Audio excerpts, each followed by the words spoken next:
Hi, I'm Bryan O'Sullivan. And I'm James O'Neill. And this is how we live with style. Woo!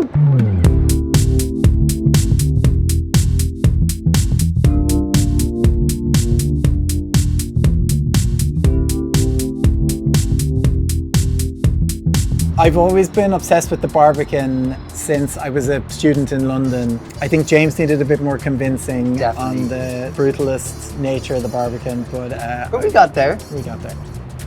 It's amazing to live here. It's full of characters, Yeah. but really amazing, eccentric people. I'm an interior designer. I've been working for myself for about 12 years. James, my husband, started working with us about 8 years ago. And we haven't killed each other yet, so it's a miracle. We moved in 2020, about a week after COVID happened. We just took up the terrible carpet. We painted it all white and just moved in. And then we lived here for about 6 months before we actually renovated. And so now we share the apartment with not only each other, but with our son Cosmo as well, who's 2. A lot of the furniture here is designed by us. We have a furniture collection as well. So the armchairs, the floor lamp, some of the lights, the table and chairs. But we also have a 2-year-old son, so his toys take priority wherever they may end up. Yeah, there's usually much more everywhere.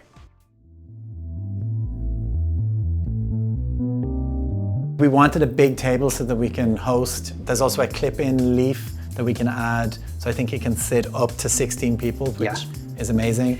Intense in this space, but amazing. Yeah, and then I think to try and bring a little bit of fun to the table as well, we have these little brass inlay vegetables, and we've called the table the harvest table then, so we thought it was a nice play on food and entertaining. Again, further emphasizes it as an inviting, welcoming space, which is really what our home is all about.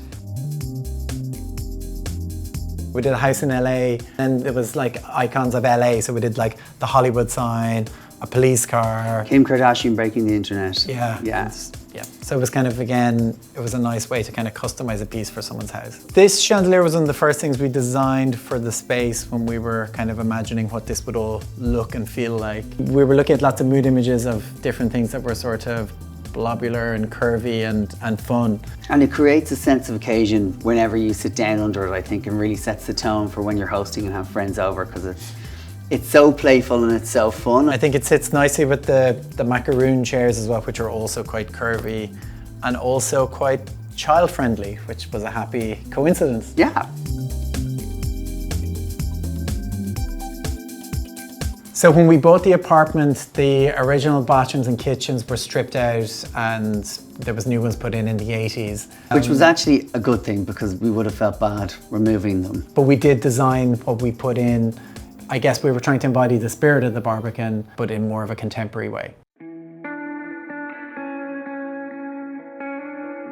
We were inspired by designers of the period and maybe a little bit earlier. The island really captures that well, I think, with a slightly irregular form of the marble. The mitered edge as well is really nice. And just the honed matte finish in the marble, it really makes it more tactile. We designed these kind of curved, thin oak handles with the little groove in the side so the doors slide.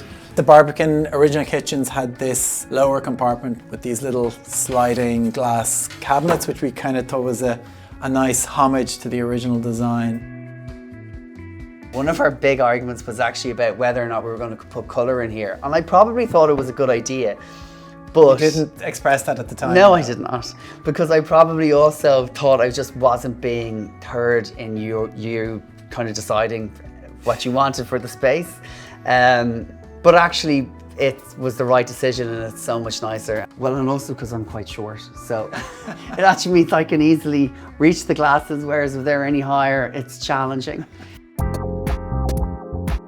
I'd been collecting little bits of silver over the years. Some, I think the original teapot was from my grandmother, but You've been collecting teapots since before we met, though. I remember your first apartment in Paris had lots of, I mean, it was absolutely chock-a-block full of trinkets, but there were loads of silver pots there as well. And you used to go around flea markets picking up things as well when we Paris, when we first started dating. So I guess it's a real just continuation of that, right? Yeah.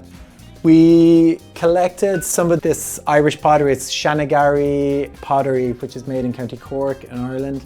Which is near where you're from. Which is near where I'm from. I'm from County Kerry. We did actually meet in Ireland. Basically, there's this one night before Christmas, which is like Mayfly season. So all the gays who have emigrated come back for one weekend before Christmas to get their Christmas presents and see their families and whatever. So I was on Grindr, staying in one night, and this babe basically popped up on my phone who I'd never seen before. And we just started texting and we just started messaging and have been inseparable ever since, so much so that we now spend all of our days together too. The place we found in Amsterdam, which is a bit of a special place for us. It's where we had our second date. I always say it's where we fell in love. You're like, we did not say we loved each other on our second date, but my memory's different, which is very cheesy. But we found this plate on one of our trips to Amsterdam, and it's a very good reminder to never give up on the good times. Yeah.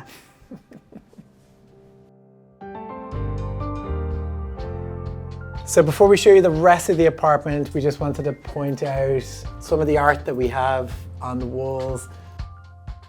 I love the T.M. Davy piece because it's a rainbow, but also it's just, I feel it's very kind of happy composition. It's a very simple piece, but really beautifully done. It's like a burst of hope. And then there's also Sam Wood, another artist that we've worked with quite a bit, who's done a beautiful collection of Disney characters in our son's room, which we adore. It's really fun. And this piece is also by James's mum, who's quite a well-known Irish artist. Her name's Abigail O'Brien. She's great. This was a piece she photographed on Sol Flats in Portugal. So this is our TV room. This is where we kind of retreat after dinner, watch a movie and just chill out. I guess I love it because it's end of the day, work is over, and you can really kind of just relax. It's so cozy and all enveloping too, which is really nice. And then our favorite thing in the room has got to be our little Cosmo lamp, which is a light that we designed, and it's named after our son. And it's a really fun piece. It's solid silver with ruby cabochons, and it's just really nice and always makes me think of him whenever I look at it. We picked oak burl as our wood for this room. I think we really like burl wood generally, and I think the tone of this oak is kind of a warm, honeyed oak, which feels like it could be of the era when the Barbican was built, which a lot of the finishes we were picking, we wanted to try and link them back to the Barbican as much as possible. There's a little entry lobby as you come in, and we use the same oak burl for the ceilings and the wall and the door. We also do a lot of hospitality design for bars, hotels, restaurants, and I guess a lot of the pieces we have in the apartment were developed along the way on different projects, and they've kind of then made their way into our furniture collection. The carpet here is the same design as the carpet we did in the Red Room at the Connaught. Also, the ceiling lights were ones we designed for the cigar merchants at the Connaught. One of the pieces as well that we have here is a record of mine from one of the songs I released, God, several frown lines ago, called Can't Get Enough, that I was really proud of. Came out when I first moved to London, and just was a real great moment of time for me. I loved it. Why don't we show you the rest of the apartment? We can head down the corridor to the bedrooms. Cool. So before we get to the bedroom, we're going to take a quick pit stop in our dressing room. This is where the magic really happens. So we stole back some space from the bedrooms when we were doing the renovation. We sort of turned a 3-bedroom flat into a 1.5 bedroom. 1.5 bedroom flat. So in order to give us adequate dressing room space, which is actually still not enough. Never. But it's a great space to have, and we're very lucky to have it. I really love this black Simone Rocha jacket that I have that I've worn on stage a few times. It's really billowy and flowy, and then you can never go wrong with your very own Dolly Parton moment, which this Bodie jacket certainly has in spades, and I really love this too.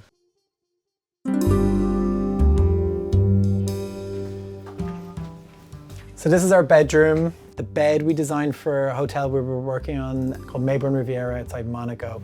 And we kind of took inspiration from the shape of a diving board and also Le Corbusier and Eileen Gray, because they lived nearby the hotel, so they were kind of our inspirations. And then we decided we would use the design for our house. Because we loved it that much. I guess we love this mirror over here because it reflects the view out.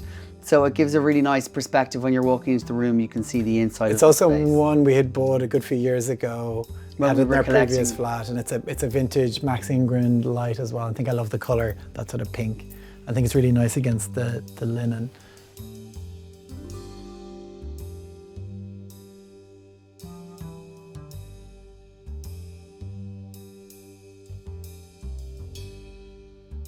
Thank you so much, guys, for coming to look around our apartment. We've really enjoyed showing you around, and we hope you've enjoyed it as much as we have. Yeah, it's been so lovely hosting you guys.